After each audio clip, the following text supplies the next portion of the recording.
วันนี้ลูกค้ามาซื้อต้มข่าก็เลยเพิ่นแบ่งคุกกี้ยูฮานเพิ่นไปซื้อยูฮาน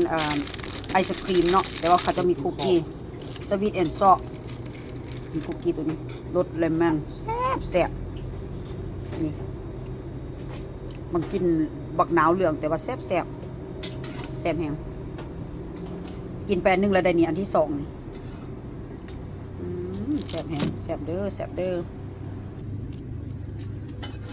รีวิวการกินแซ่บแห้งมันเป็นรสชาติกรอบนอกนุ่มใน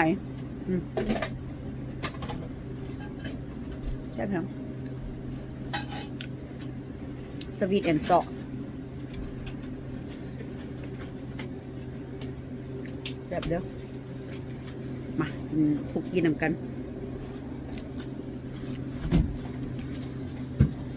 ตาปูดีเด้สุดหล่อเด้ sorry you on my video I have to explain for them about you buy the good stuff for me see thank you so much